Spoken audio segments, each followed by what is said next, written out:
We have the lovely Kristine here today.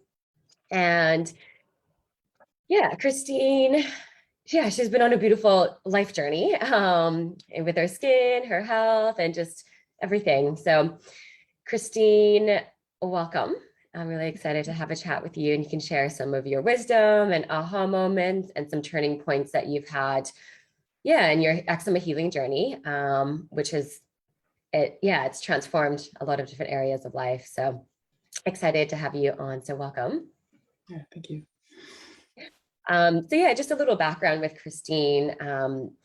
I think a lot of people will be able to relate to her. She's one of those very high driven, high achievers, it from my outside point of view, like maybe pushes herself, but likes to achieve all that kind of stuff, has a family, and just juggling every aspect of life. And I think a lot of people that I've spoken to with eczema are like that as well, while also just being really caring and empathetic towards others as well. So it's hard when you're, trying to take care of everybody else around you, pushing hard at work, doing all of these things. And then you kind of get to a point in life where you're just like, what's happened to my health? Like I've been giving, but I actually haven't been depositing back into, we call it the metabolic bank. And that was something that resonated with Kristine quite a bit. And, she was spending all this time and money trying to heal her skin while also doing all these outside things. And when we first spoke, Kristine was like, I've spent upwards of $30,000 trying to heal my skin, and, something that I've been dealing with my whole life, and still here. I've seen some improvements, but still really feeling stuck. So I think this is really good for people, just that if you feel like you're at the end of the line, there's always more that you can do. And it's not just one thing, not just diet, not just using the creams, which I think is a big takeaway. But we'll dive in deep into all of that. So welcome, Kristine.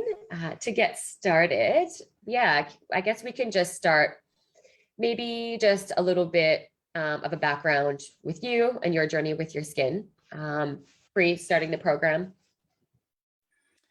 Okay, so I have had eczema my whole life. Like it's something that's consumed everything and anything that I do. I would say pre-starting the program, I had definitely hit a low point this year in my health. I had just come off of working 7 days a week for a couple months. I was gaining weight. I couldn't sleep. My eczema was at such a terrible point that I was in so much pain that I had to take Advil every day. I had to take Benadryl every day to calm the itch. And that was pretty much what my daily life was. And then what hit me really hard was, it was in April. On top of everything that I was dealing with, I was dealing with really terrible PMS. And I was like, hey, something is totally off. Like I've never had that in my life. And I need to do something about it. Like it was just huge. And I had tried everything. Like I've seen dermatologists my whole life. I even paid for private dermatologists at one point because in Canada here, it's really hard to find a dermatologist that doesn't take 6 months. I've done acupuncture, multiple bouts of traditional Chinese medicine. What else? I think it's a Chinese form. I think it's called gua sha, like a rubbing. It was done by my acupuncturist. And then like detox and elimination diets. Like honestly, I felt like I had tried everything before starting the program. Yeah. So if there's anybody watching now or tuning in after, if you feel like you've tried everything, or even let us know in the comments what you have tried, because it's a very similar story and it is very textbook. And I think, the more people are exposed to this, they're like, okay, it's not just me. It's just that I haven't been able to get on the right path. And actually, this is another good thing too, is that you had felt your symptoms start snowballing. So there's always, and I think, you can always go back and pinpoint a time where you haven't been well since. And then your skin's always going to be the last one that flares, right? Because you don't need your hair, skin, and nails to survive, right? And so if you're in this situation where you're giving high stress, high cortisol, also using topical steroids, which is synthetic cortisol, so that's depleting it as well, and that's creating an imbalance of cortisol. You just get to this point of exhaustion, and then all of a sudden you start getting all of these hormone imbalances that come up as PMS. And again, your report card of health is good hair, skin, and nails, and healthy period, and no PMS symptoms, right? Because we don't need to bear a baby, and we don't need hair, skin, and nails to survive. So those are two big red flags. So yeah, what happened after that, Kristine? So I actually saw, so I started getting serious about my health, and I discovered nutrition quite a bit, and kind of the functional approach of, food as medicine, and finding the root cause of why you have like a chronic illness. And I guess because of my searches that I was doing on Google, I saw your ad for your program, and I'd been searching for something for a really long time. I guess I didn't mention before, like I'd seen a naturopath. I went through TSW twice, and I just couldn't go through that again. So I've been searching for something for a really long time. My husband was like, just, you need to do something, because you're at a point now where just nothing's working, right? And like, I saw your videos, I read that PDF, that free PDF, and it was like, it all clicked. It's like, first of all, she gets it, because you've been through it yourself, and you get the trauma and the anxiety that comes along with having such, a severe illness, right? I think the challenge that I'd had with my whole life with like the medical industry is like, they just don't get it. And it's just like, just slap on more steroid cream. Like, I actually had my private dermatologist that I paid a lot of money for basically said to use steroid cream like moisturizer. And that's what I did. Like, and that's terrifying now looking back on the impact that had on my health, right? So yeah, I saw it, and it all clicked. And when you get that feeling of like, okay, this is it. So I contacted you, and it was funny. It was like, I couldn't wait. You couldn't respond fast enough, to me. Because I'm like, let's get it done, right? Very much so your personality. Oh, totally. Totally. And yeah, it all clicked, that I'm like, she's been through it before. She's got this approach of healing from the inside out. And I had always known that it was something inside of me, and it wasn't external. So it all just like, it all came together, honestly. And it was such good timing, because I really did hit a low point. And like you said before, like I had a very traumatic event about 10 years ago. And like, my skin's not been well since, like, at all. Yeah. And that's a really, like, every single person in the program and anybody who's had eczema hasn't been well since. It's always a major life event. And then from there, the body, when you have that high trauma response and it's not dealt with, that the stress levels, and you're in that fight and flight for 10 years is a long time. And then that's when you slowly start seeing those more symptoms pop up. And the thing is that if you don't do something about it, it just keeps getting worse. And that's when it starts snowballing. And again, why the brain skin connection is so important. And I think that was definitely, there's actually quite a few things that were missed in your journey. And it's most people's journey, because the psychology aspect of it hasn't really been addressed. Yeah, in the medical world, nor gut health, or what's happening, hormonally, that sort of thing. So yeah, it's all physical, right? And most of it is external, right? Just slap on more creams, and that's it, right? Yeah. Even like some doctors, they don't believe in any food sensitivities or anything like that. Right. So yeah, you just kind of feel like the medical system's almost kind of failed you in that way, where you just get brushed aside. Like every time almost every dermatologist that I went into, like their office, except for the one that I paid a lot of money for, they won't even look at you. And they just like start writing their prescription, right? For steroid cream. I've been on it I was born with eczema. Like my baby picture, I had it like on my cheeks, right? So for me, it was like clearly it's a genetic thing, and clearly there's something inside that needs to be fixed. Yeah. Yeah.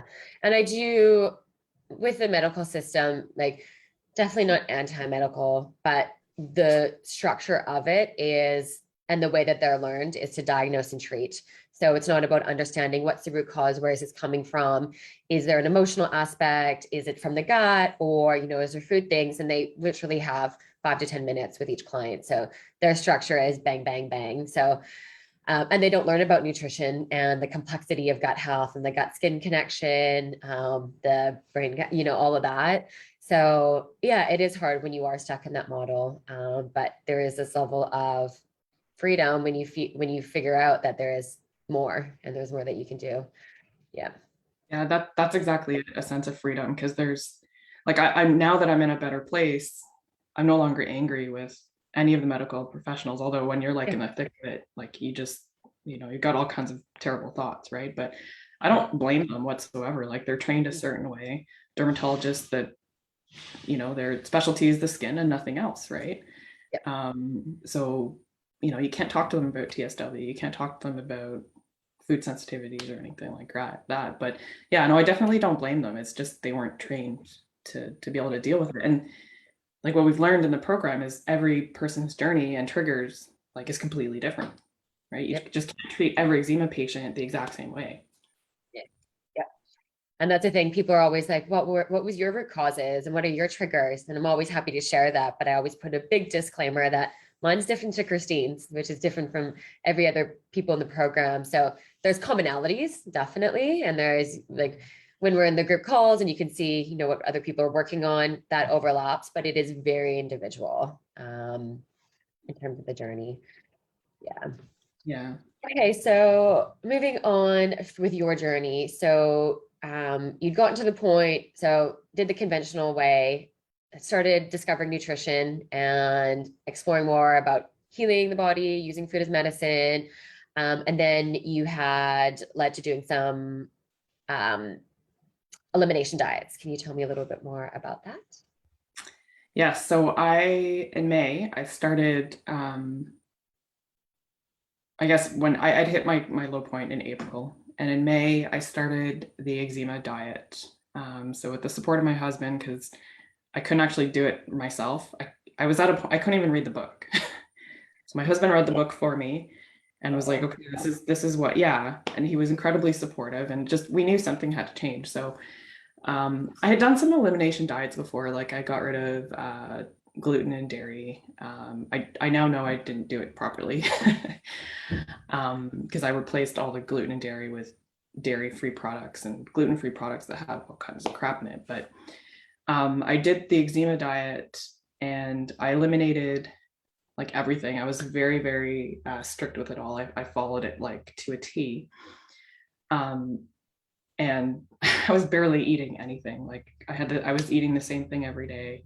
And it was like oatmeal for breakfast and salad with chicken for lunch and like rice, chicken, and vegetables, and very limited amount of vegetables. And I saw some initial, I got better for a little bit because I had gotten to such a bad place. But when it was time through the elimination diet, through the eczema diet, where it was time to start bringing foods back in, I started reacting to like everything. Mm-hmm. And now I'm in this place, and this is where I actually found you just not long after, where I was like, I can't even eat anymore without reacting. Like, what am I supposed to do? I need food to survive, right? Like I was in a very, very bad place, where like I was reacting to everything, like even eating white rice or chicken, like I'd react to it. So it was really awful to be in that place. It's like it's a complete loss of control, right? Mm-hmm. Yeah. And especially when you get to the point where you're not eating anything, but you're still reacting. So you're like, well, something's still wrong, right? I'm doing all the things, but my skin's still itchy and it's still red and it's still raw. Yeah. And it was so hard because I love food, and Yeah. eliminating all these foods that I love was, you know, a traumatic experience in itself. And then reducing to so much and still not getting better. It's like, okay, what's going Yeah. on here? Like I need, something needs to change, and it needs to be drastic. Yeah. Yeah. Yeah. And that's, yeah. So that's when we started working together. And this is very, very, very common because people are just so desperate. So they're like, I will do anything and I'll remove every single food. And then what happens, which is common with so many people that we chat to, is that that creates food anxiety. And then what can happen is we can think our way into a flare up, think our way, oh, this is going to create a, yeah, so I have all this anxiety, this food is going to create a flare up, which is, it's natural because you have experience of food has triggered you before. So your brain just goes back to, okay, this has happened before, protect you, get anxious, don't eat it.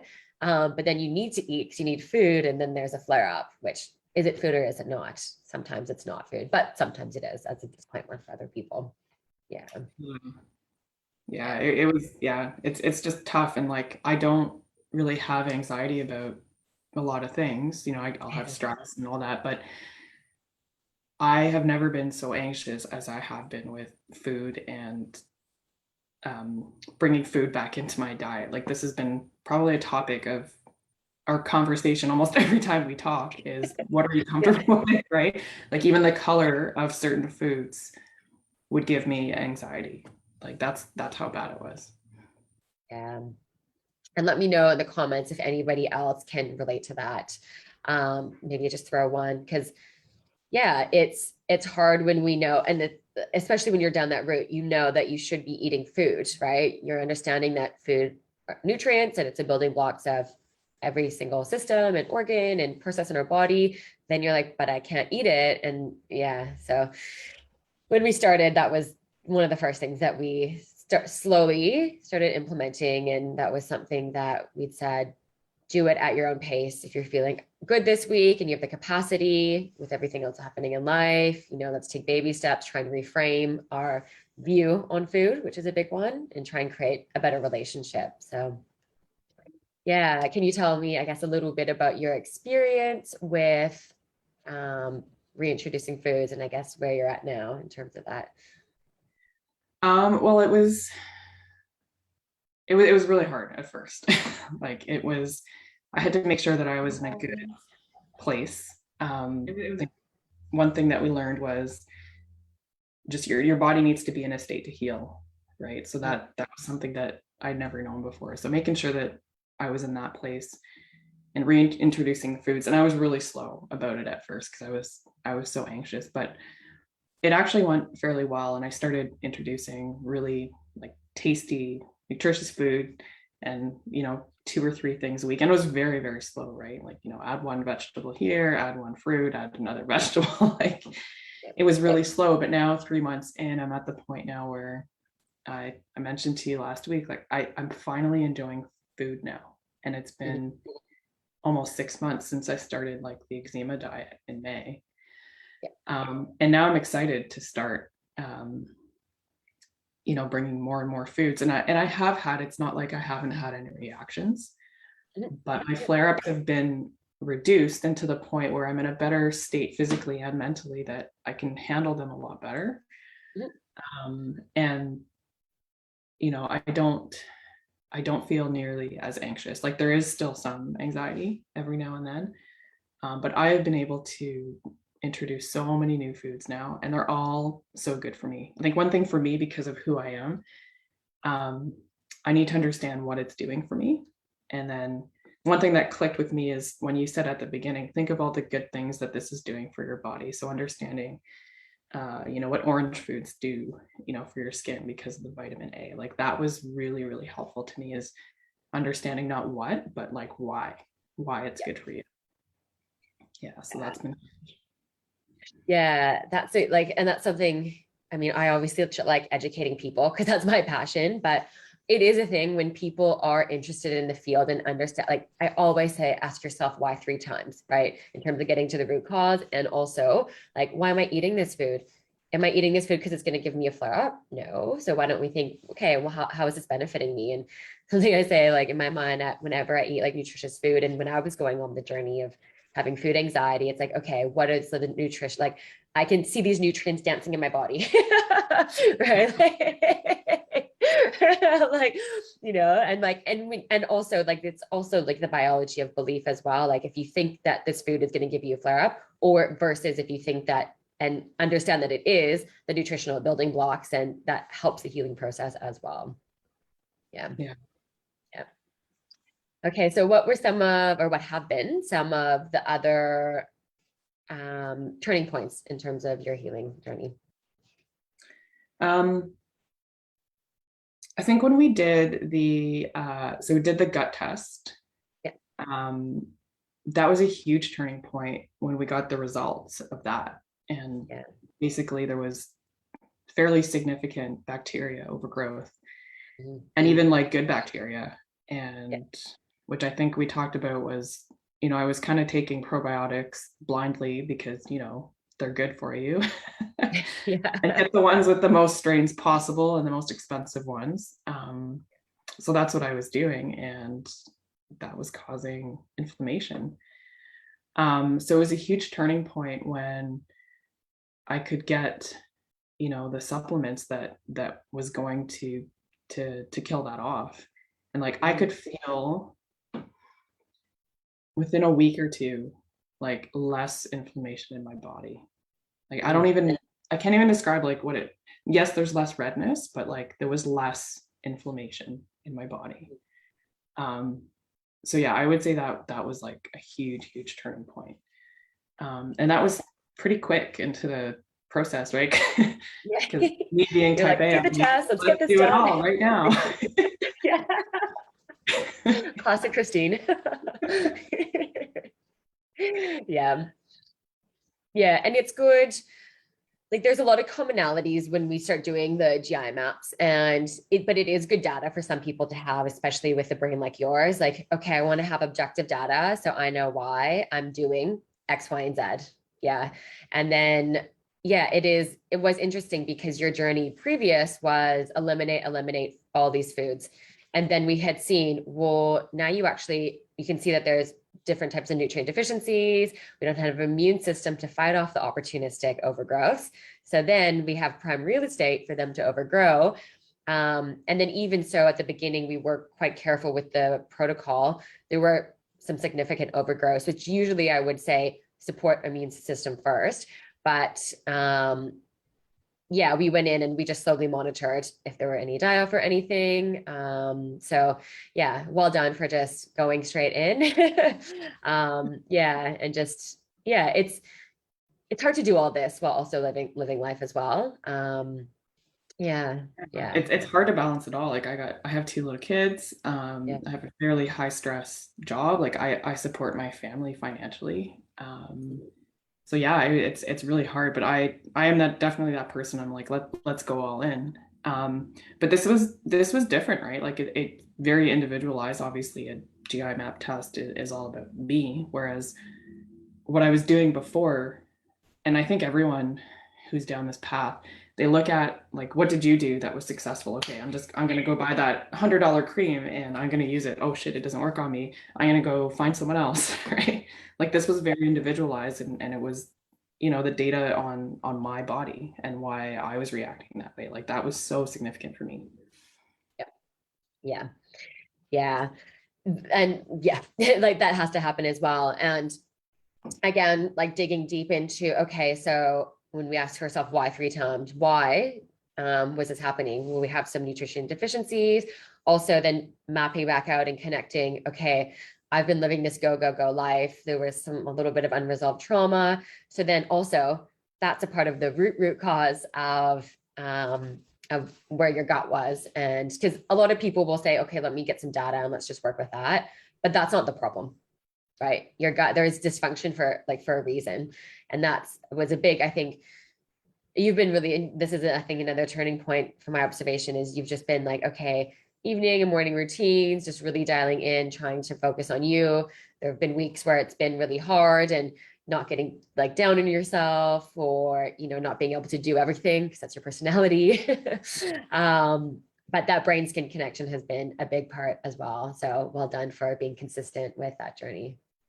Yeah, that's been huge. But I think that's another thing that everything else that I've tried just focuses on the physical aspects of, why you have all these rashes. But there's a huge component of that gut brain skin connection that's been so huge. And like, yeah, at my traumatic event almost 10, like I was fine in my 20s. It was manageable. Like I'd had eczema, but it was manageable. But my traumatic event about 10 years ago, like it was so significant, and definitely still things unresolved. And I'm still working on it, but I've been able to focus on it and understand that it's been impacting my skin. And I would have never thought in a million years that that trauma was, severely impacting my skin. Yep. Yeah, it's common across the board, and it was good that you were able to take that on board right away. And yeah, a lot of people from my observation with eczema, they are just caring for other people and not tuned into what their body is telling them in terms of stress, and also skin and their gut. And it is easy to just bottle things up and just go, but it gets to a point where your body's like, can't do this, need some support. So yeah, well done with that. And I think a big one with your journey as well is that you've really been focusing on you, which is really great. Yeah. And even you are that caring human, but you have taken a step to prioritize yourself. And sometimes we do need a bit of a push to hit rock bottom, but with every human, we don't change life or make changes when things are good and beautiful and you're happy, right? It usually takes a little bit of a down point to be like, okay, something has to shift. So well done for just like jumping all in and just being consistent, showing up every week. Yeah, it's been great to see the progress in that. Yeah, it's been it's been really good. Like it's totally life-changing. Like really. Yeah. Okay, and so where are you now? I mean, still a long journey. And I do actually want to honor you and say thanks for coming on and doing an interview midway through. Because sometimes when people are like, I'm not 100% healed, like I still need to be doing this. So it is really brave to be doing it when you're still in your journey. So just honoring for that. And so what are some of the changes, I guess, with your skin and life in general? Just feeling better overall, and about myself, and kind of the journey. But like specifically for my eczema, I was my flare-ups were so bad that I'd come off like working 7 days a week, but after that, I'd get through my work week Monday to Friday, but I'd be in bed Saturday, Sunday, and my poor husband's taking care of the kids during the week and the weekend. My flare-ups would last weeks, and I know I've got hormonal imbalances because I have a flare-up consistently for the last 5 years, 7 to 10 days before my period starts. Huge flare-up, and doesn't matter what I eat, it just happens. And now it's to the point where those flare-ups, they still happen, but they're not 3+ days or a week. They're one day. And it's been 2 months now that I've not taken a day and have been bedridden. And that's such a significant process. Like I can be more present with my kids and my family because I'm not in this constant physical pain, which is causing, mental pain as well. I do still have a long way to go. Like it's very, very severe. I've got my spots that, I need to heal. I may or may not go through TSW when I stop the cortisone, but I've significantly reduced it. I've lost a lot of weight, which wasn't the goal, but because I've learned so much about nutrition and now I'm eating really, really well, it just kind of naturally I lost my post-baby weight, which a lot of moms have trouble with. And another thing that I was really excited to tell you about 2 weeks ago is I've gotten rid of my sports-induced asthma. So like the inflammation in my body has reduced so much that now when I used a puffer my whole life playing soccer, I played a full 90-minute game last 2 weeks ago, and like it's gone. Yeah. It's Yeah. totally, and like eczema's consumed my whole life, that wasn't even like anything significant at the time, but now that it's gone, like it's huge. And Right? that was only your second game back, wasn't it, of the season? It was my second game back. Yeah, my first game we Yeah. didn't play a lot, but then my second game, and after not playing for 18 months because of COVID, it was like, boom, let's go, played the entire 90 minutes, no subs. And I felt amazing. Yeah. I felt better than even like when I take my puffer, and it was just this incredible feeling of just, my body healing itself. Mhm. Yeah. And it's not just my skin. So like that was truly incredible. Like I almost like can't stop talking about it. I'm so happy. Yeah, it's something really big to celebrate. Keep talking about it. Yeah. And I think what you had said is can be helpful for other people as well, is that you're still on your journey. So it is about celebrating those small wins. So the small wins in terms of seeing, well, actually, they're all big wins, actually, but they're little things that add up. So people can be really focused on, oh, I still have spots, but you've seen your body, a flare up happen, that wound healing process kicks in quicker and quicker, and you can bounce back. So that means that you're spending less time, only less than 24 hours in the flare up phase, and that way you have more time in the more of the healing phase and spending time with your family. And you can actually move and go play soccer. Now you don't have to use a puffer. And also it's, I think, powerful as well, because a lot of times people, if they are on steroids, they feel like they might have to come off and go cold turkey. So that was something that we spoke about, was that you can slowly come off of them. So you went from using them twice a day to once every, is it 3 days now? I'm up to 4 to 5 days now. 45. Yep. Yeah, probably more consistently 4, but Yep. yeah, and like I guess one thing I wanted to say is I don't know if I ever told you, like at the beginning, when you said, oh, we're going to work on reducing the flare cycle, and that you're going to reduce the days that you're flaring and then increase the days where you're healing. And to me, that was like, I can't even think about that, because it was so, that gave me anxiety and like trauma, because I'm like, I don't know how I'm going to get there. Right. And now that it's been 3 months, I'm like, I can think so much more clearly about it. It's like, okay, yeah, I'm only in these flares now for like 24 hours, and they're so much less severe, like significantly less severe. But I can actually now think about how I felt back then, how I felt in the last year and years ago. And it's been such significant progress. Sorry. Yeah. Yeah. And that it is hard, because if you've been in a flare phase for a long period of time, and like the analogy that I give, it's like if you're in a dark hole and you've been in there for a long time, it's really hard to see out. It's really hard to see light. It's really hard to see anything other than that suffering that you're going through at the time. So yeah, it can feel, and this is probably helpful for other people that are just starting the program as well.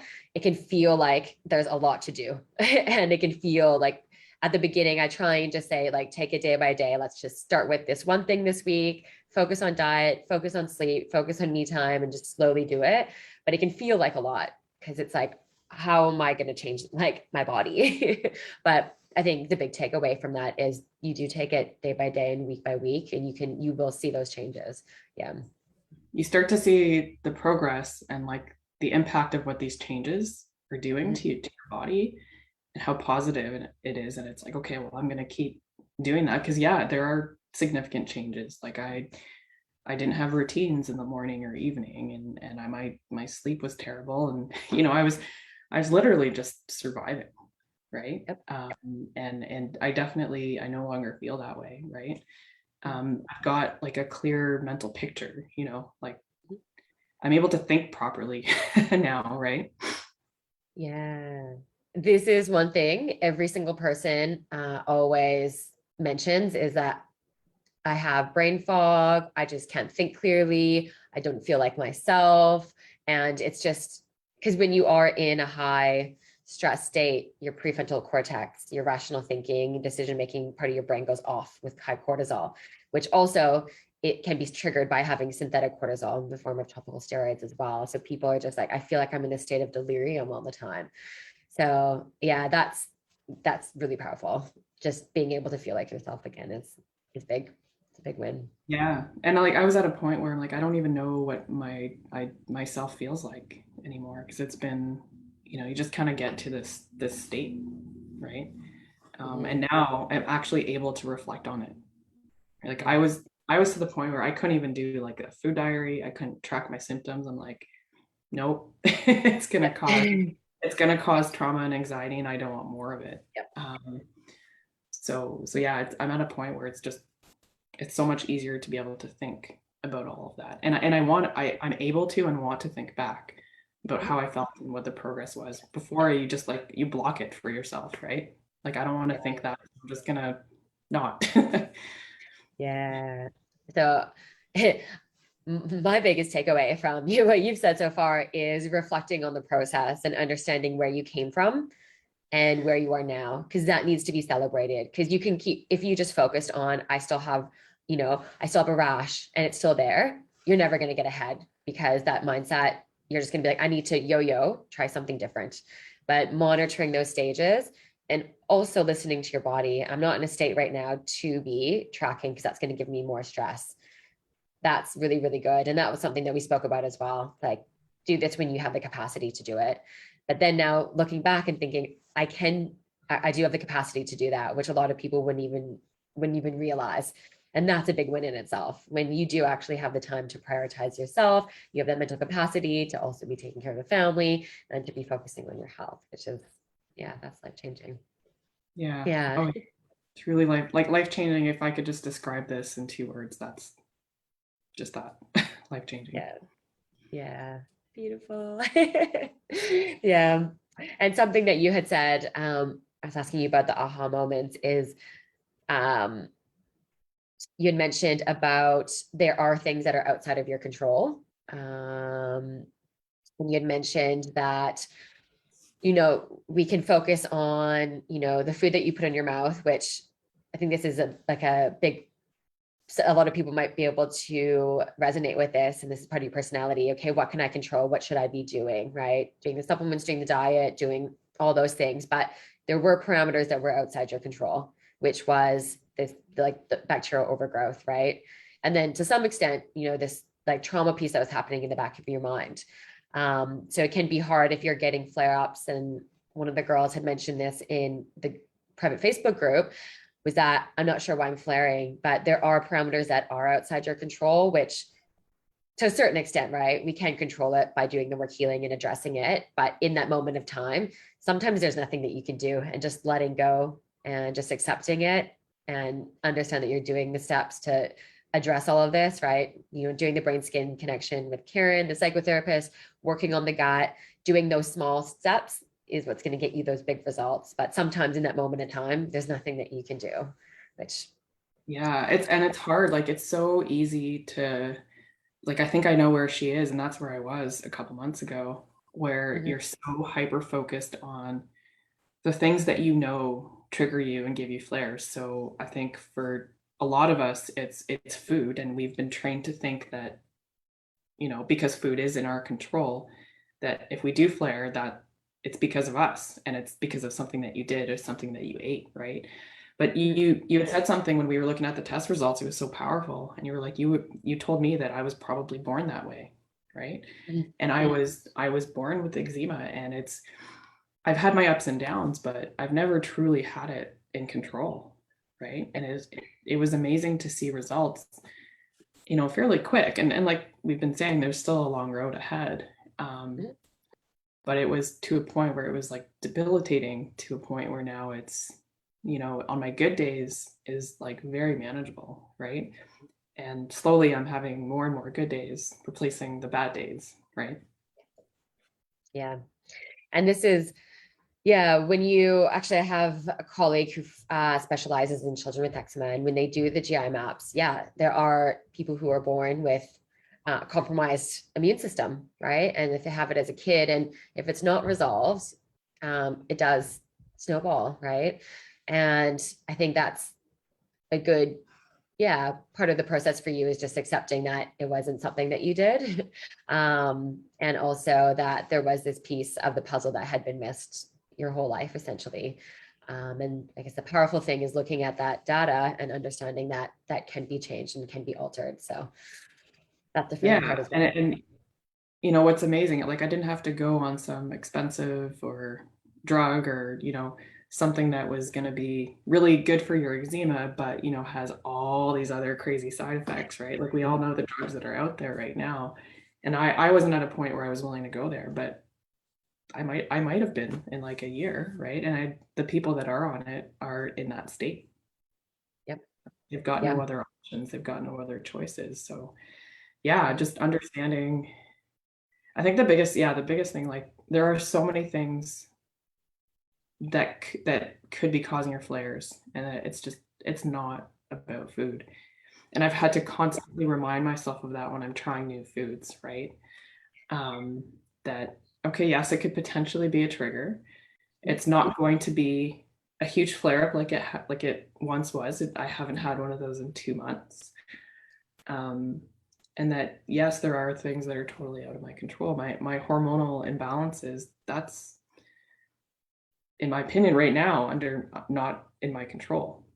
Right? There's been things that have kind of led up to this, but no matter what I eat, no matter what expensive creams I put on, I'm gonna have that flare up every Mm. month until we're going to continue to work on it, and it's going to get better. And Mm. my goal in my head is I'm going to be healed Mm.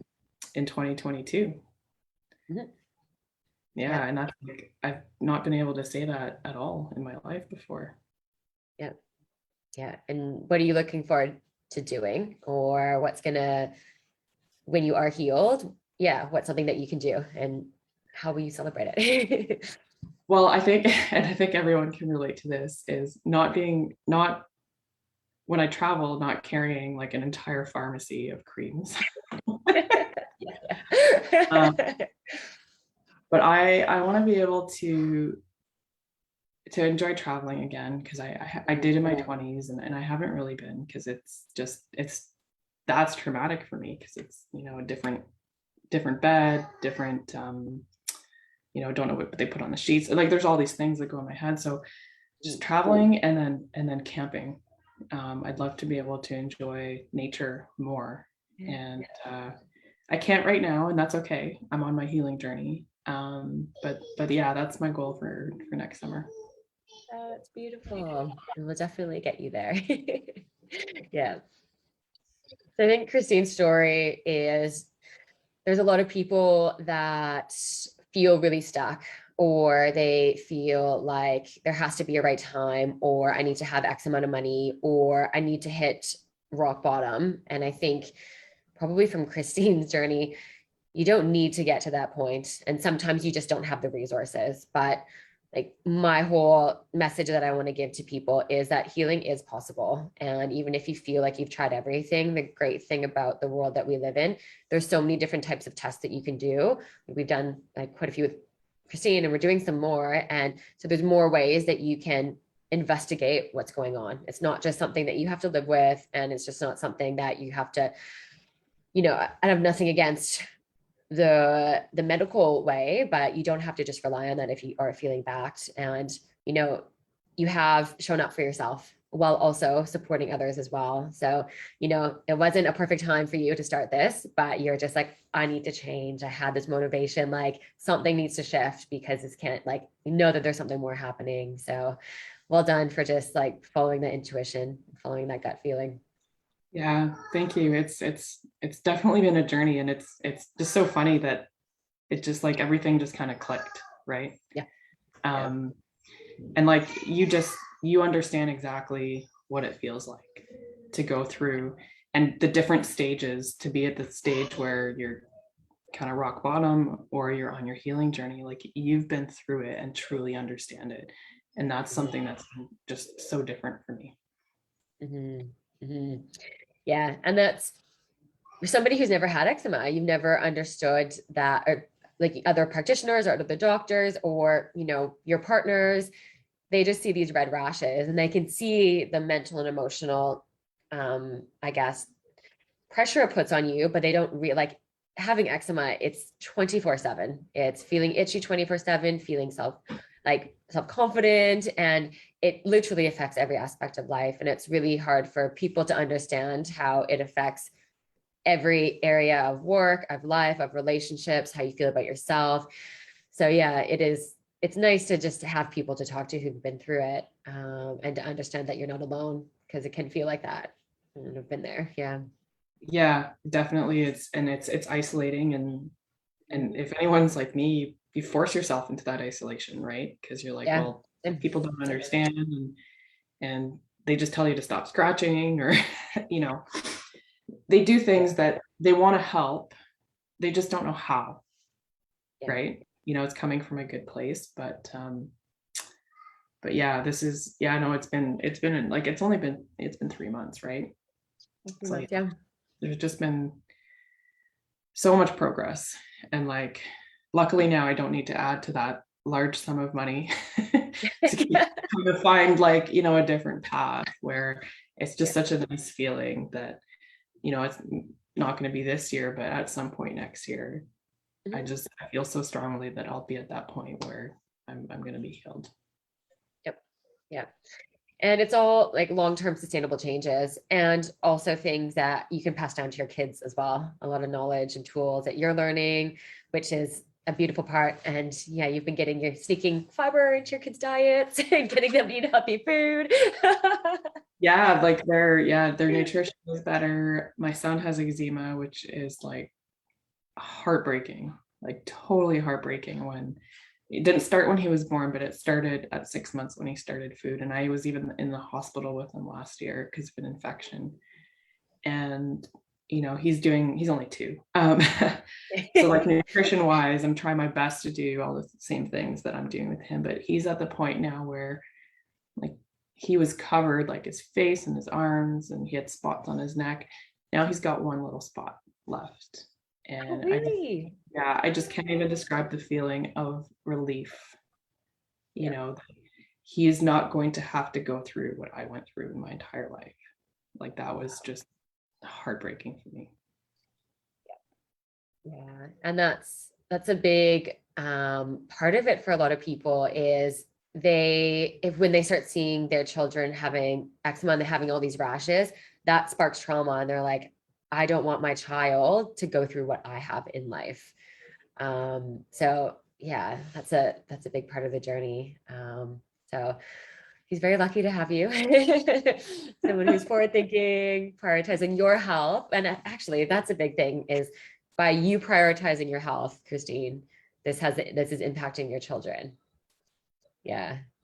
Yeah. Yeah, yeah, definitely. It's impacting them in such a positive way, and yes, I'm sneaking um, fiber and like chia seeds and stuff in their foods, but they're Yeah. 4 and 2, so all that stuff is yucky. But Yeah. um, I'm just so happy because I'm learning things and about nutrition and the building blocks and all that, that it's going to have a positive impact for their entire life.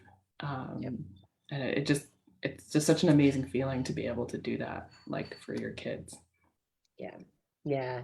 And educate them that, you know what, there might be a period in your 20s when you're at university, you might have a breakup, and your rashes might come back, but this is what you can do. And to have that knowledge. And the thing is that by having the knowledge now, you can kind of prep them. It's like, okay, if this is happening, this is what we need to be doing, so it doesn't turn into this flare up, and hasn't been well since. Yeah. Yeah, exactly. I mean, he's only 2, so I can't quite have that Yeah. conversation. Yeah. That's far ahead, but Yeah, no, I definitely want that. Luckily, my daughter doesn't have it. She's got beautiful skin. And but yeah, no, I'm ready to have that conversation with my son. But at least it's not something that's going to control his life the way that it did mine. Mhm. Mhm. Oh, Kristine. Oh, well, thank you so much for sharing your journey. I think this is going to be really helpful for a lot of people and just give people hope. If anybody has any questions for Kristine, drop them in the comments, or any aha moments or anything you want to celebrate Kristine on, because she's been making so many beautiful changes in her life and her kids. Are there any other like parting words, or are there any words of wisdom you'd like to share?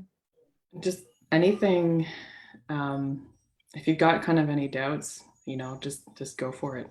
Yeah. I absolutely guarantee that this is going to be something um, that's going to be positive for the eczema healing. And yeah, I'm part of like what we've been working on is like I want to be able to help people. So if I could help even one person kind of embark on this journey, Mhm. that would make me so happy. So if anyone's got any questions, I can definitely answer them afterwards. Yeah. I'll make sure I check the comments. But yeah, I'd love to be able to help others. I just Mhm. what I would want is just to nobody to feel the pain and suffering that I've felt or that anyone with eczema has felt. Mhm.